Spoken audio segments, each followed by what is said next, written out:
24. It was a clear, starlit night.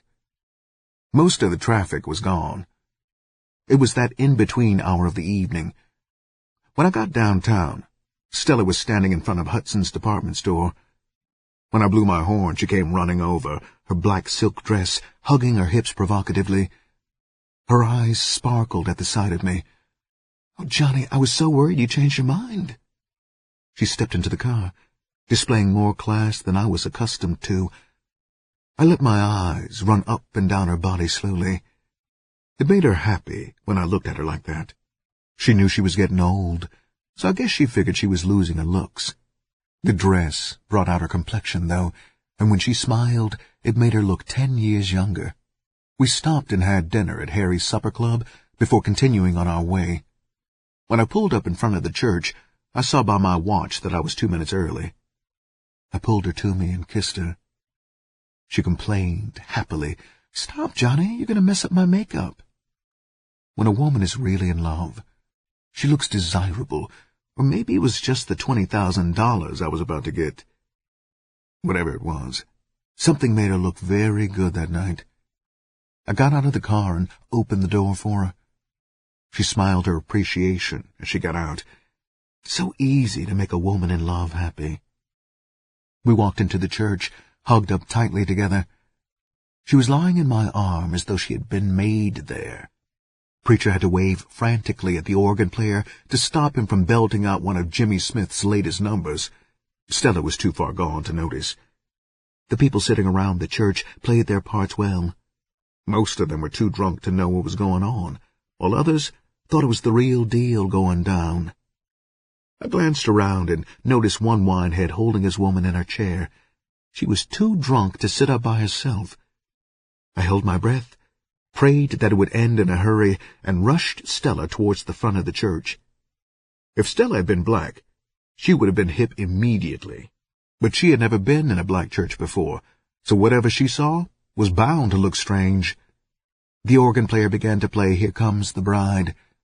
I stared at Preacher, hoping like hell he would hurry.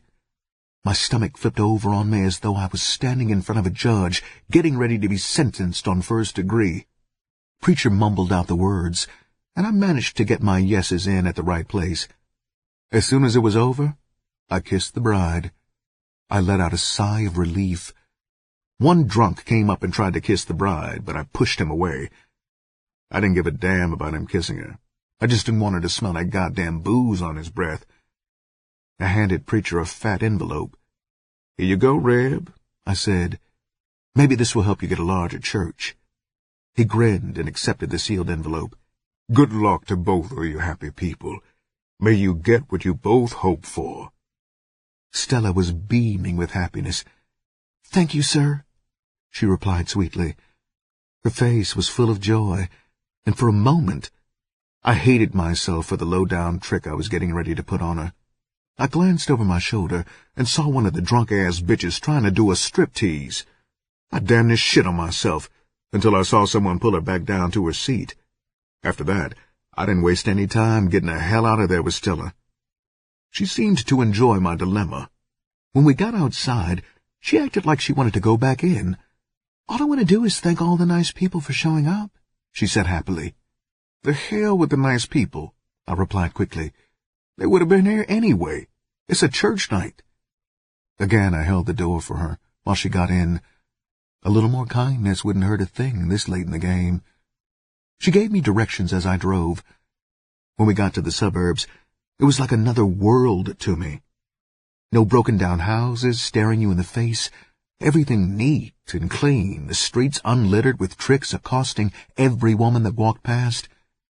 "Yes, Stella," I thought coldly, "you're going to pave the way so that I'll never have to live in another slum again. From here on out, it would be penthouses with the best of everything tossed in." I had experienced enough filth and poverty to last me 4 lifetimes. When I pulled up in her driveway, I could see that her house was in the $50,000 bracket.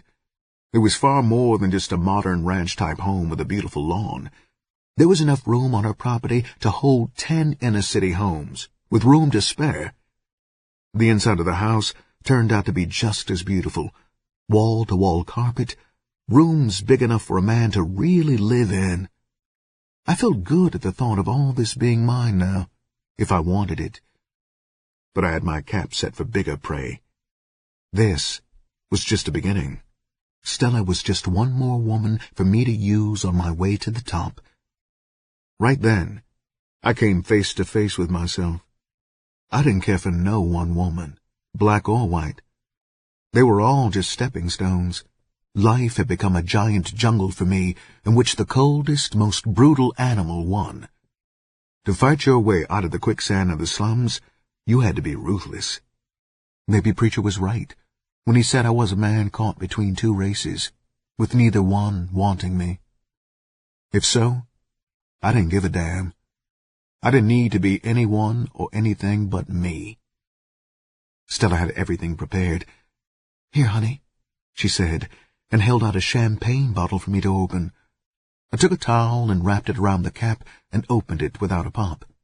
We drank up the bottle, then moved to something a little stronger. I rolled up some weed and gave her a joint. The weed on top of the whiskey lit her up.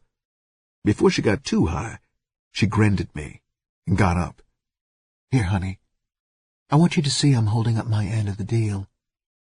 She got up and staggered towards the bedroom. I followed her and watched closely as she opened up her wall safe. She flashed the money at me, then started to close it back up. "Wait a minute, baby," I said quickly. "That's mine, ain't it?"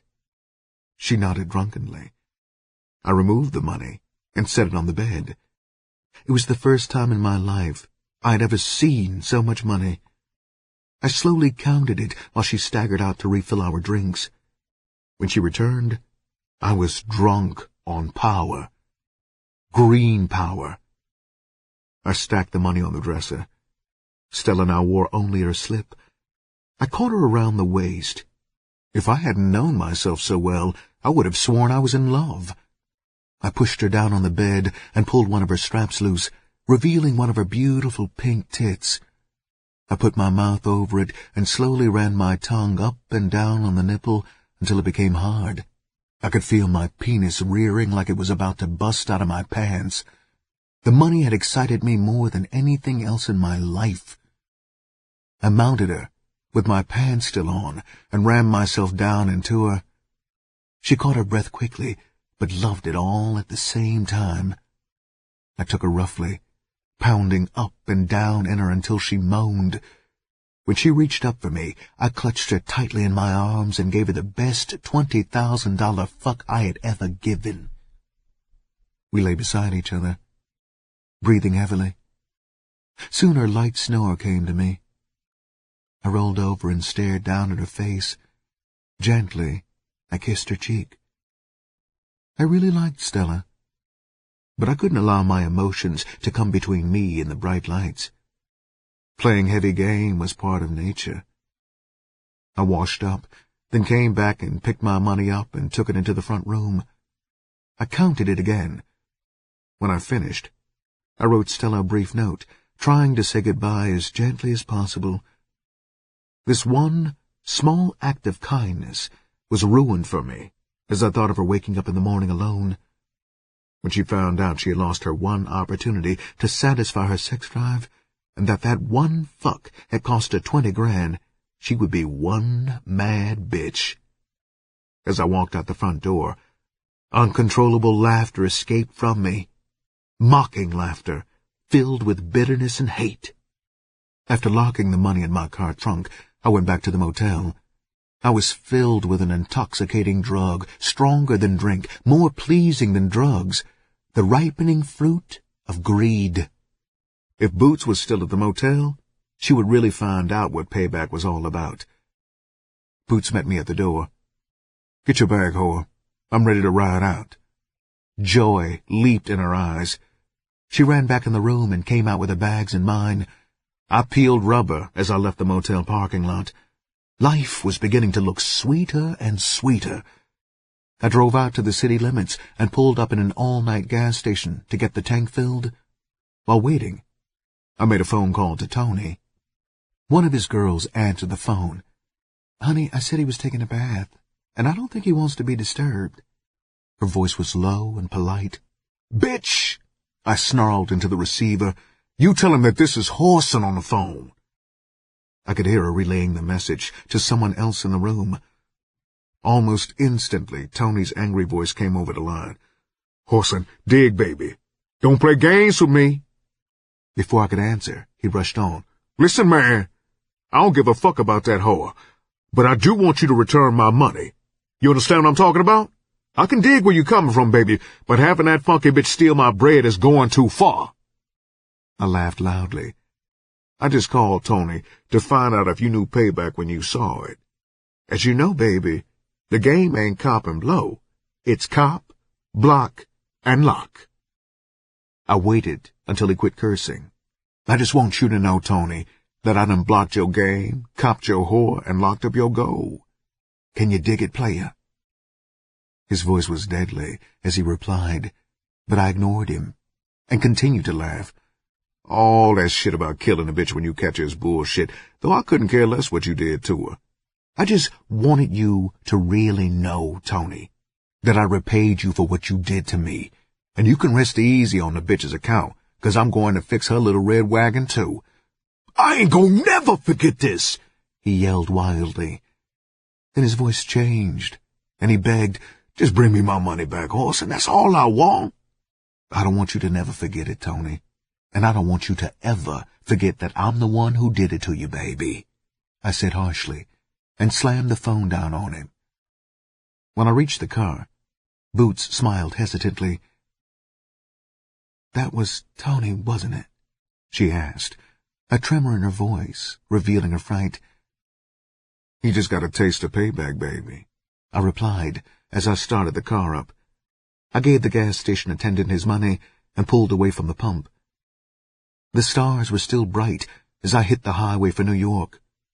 We drove most of the way in silence. Boots attempted to make small conversation, but I ignored her, so she cuddled up in the seat and tried to sleep. When morning came, I was almost there. I kept my foot in the gas tank, eating up the miles. It was noon when I finally reached New York. As soon as I got past the city limits and off the freeway, I pulled over to the curb.